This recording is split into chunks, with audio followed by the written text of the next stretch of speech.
All right. Of course, we all know what this thing is. I mean, essentially, it's a basic fuel injector in a way.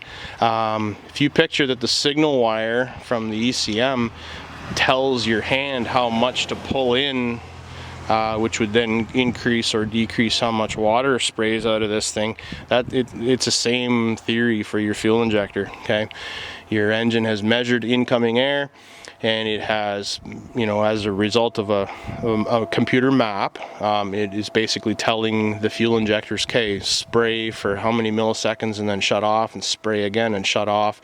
That's all timed to your intake stroke, and it's matched to how much air is flowing into the motor.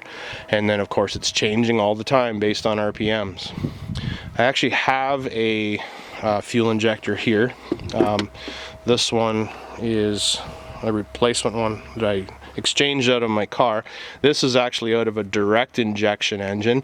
The engine that you see in front of you here is called a port fuel injection system.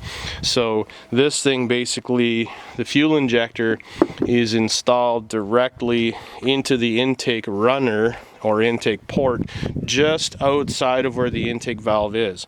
And so then when your piston's moving down on an intake stroke and your intake valve opens, your fuel injector squirts the appropriate amount of fuel into the airstream as the air goes into the cylinder. That's port fuel injection, because the fuel is being injected into the port. Direct injection is a new modern version of fuel injection. It's much more precise.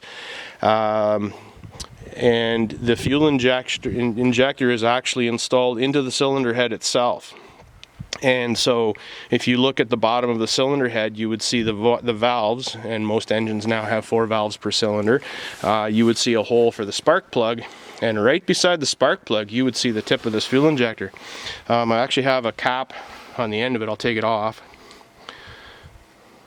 because it's actually compressing the seal. Come here. Okay, this little seal right here is made of a very special material. It's got to survive incredibly high temperatures. You can see some carbon deposits on the end of it. Okay, so from about, well, pretty much from there on down, that extends down into the cylinder, and there's no way the camera will pick it up, but there's a couple of very fine holes on the end here. And so when the fuel injector sprays, it sprays directly into the cylinder. The air has already flowed in there, and this thing sprays right into the middle of the cylinder. It's a more precise loading of fuel into the air-fuel mixture. Your combustion occurs in the middle of the cylinder, very precisely right beside the spark plug. So it's easier to match air-fuel mixture for precise high-power mixes, good fuel economy, etc. It's kind of the new way. Diesel engines have been using this technology for a while. The reason this thing has a cap is because this seal, if I leave this thing sitting around, this seal will expand, and then if I ever want to install it back into the cylinder head, it won't fit. There's a special tool you have to use to compress the seal, or else it'll tear on the way into the cylinder head.